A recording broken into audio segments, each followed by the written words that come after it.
সহ্য করতে পারি না, আজ যদি আমার জামাতে যাওয়া হলো না। আল্লাহর নবী ইশারা করলেন, সাহাবীরা আপনারা নামাজ আদায় শুরু করেন, জামাত শুরু করে দেন। ইমামতি কে করবে? যেই জায়গায় আমার নবী রাহমাতাল লিল আলামিন দাঁড়ায়, আমার নবীর জায়গায় দাঁড়ায় কে ইমামতি করবে? কে সাহাবী কেরামদের ইমামতি করে নামাজ পড়াবেন? নবীজির সাহাবীরা তাকিয়ে আছেন। সাহাবীরা বলে, ইয়া রাসূলুল্লাহ, নামাজ আমরা পড়ব, ইমামতি করবেন কে? আমার নবী বলল, আমার আবু বকর কোথায়?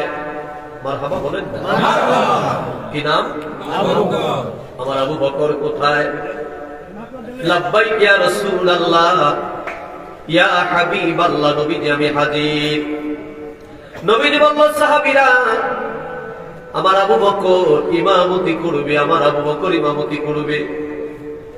সাহাবীরা বলে, আমরা বড় বিচলিত হয়ে গেলাম।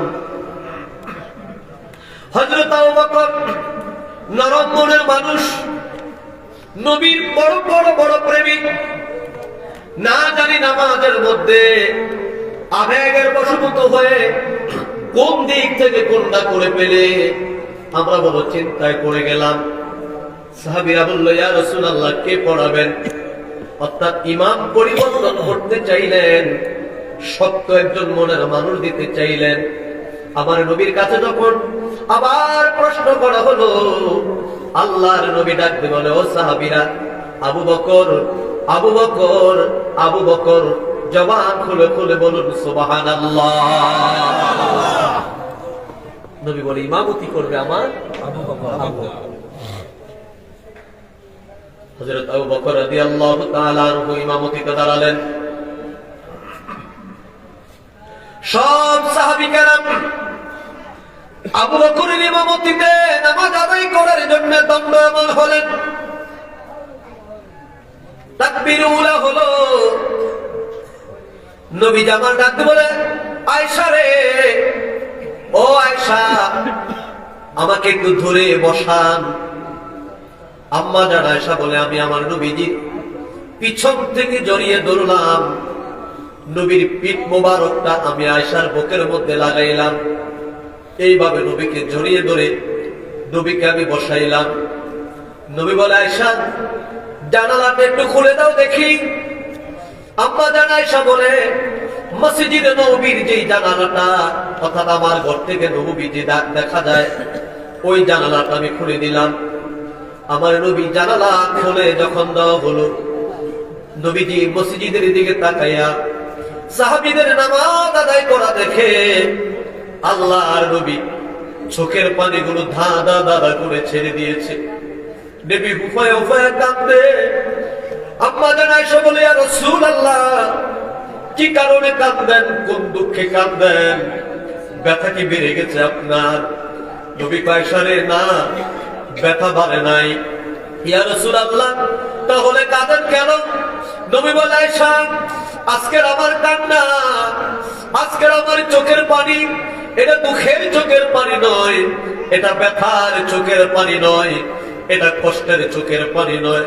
ওরে আয়েশা, আজকে আমার চোখে যে পানি দেখতে পাচ্ছ, এটা হলো আমার বড় আনন্দের চোখের পানি। ইয়া রাসূলুল্লাহ, কোন আনন্দের কথা বললে একটু বুঝাইয়া বলে। নবী কয়, আয়েশা, আজকে আমি নবী রাহমাতাল লিল আলামিন ইমামতি আমি যাই নাই, মসজিদে আমি যেতে পারলাম না। আমার আবু বকরের নেতৃত্বে, আমার আবু বকরের ইমামতিতে আমার সাহাবীরা নামাজ আদায় করছে। আমার আল্লাহর কুদরতি কদমে রুকু সিজদা তাসবিহ তাহলিল তারা পাঠ করছে। আয়েশা, এমন একটা দিন ছিল, আমার আল্লাহ পাক যখন আমাকে নামাজের নির্দেশ দিল, আমি খানে কাবায় নামাজ আদায় করতে গেলাম। ওই মক্কার কাফেরেরা, আবু জাহেল, আবু লাহাব, উতবা, শাইবা, আবু সুফিয়ান, আমাকে নিয়ে তারা ঠাট্টা করলো, আমাকে নিয়ে তারা বিদ্রুপ করলো।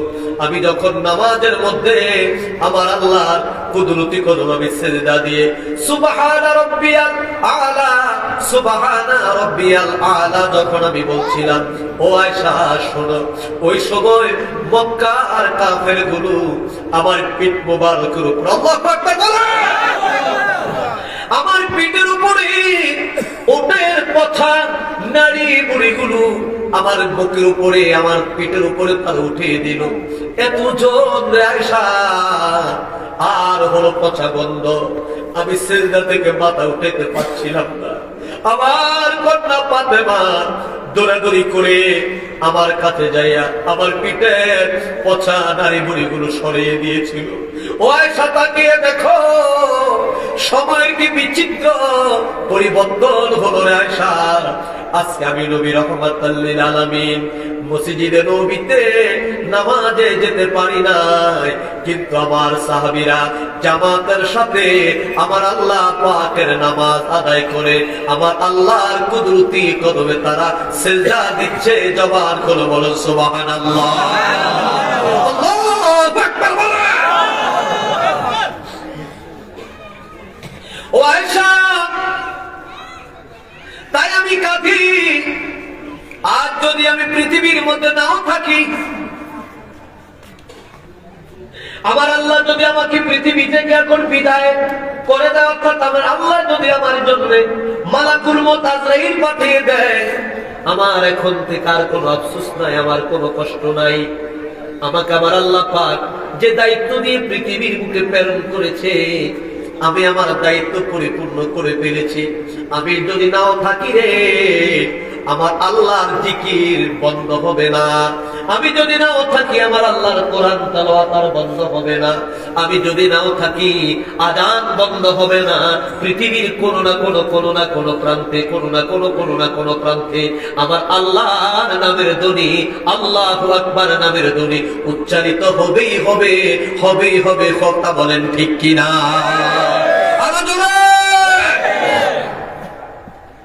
তাই আমি আজকে আনন্দিত। নবীজি মুখের ব্যথায় অসুস্থ হয়ে আমার নবী বললেন, আর নবী ফিরে দাঁড়াইতে পারলেন না, নবী আর সুস্থ হলো না। আল্লাহর নবী রাহমাতাল লিল আলামিনের হুজরায় ফাতেমা আসলেন।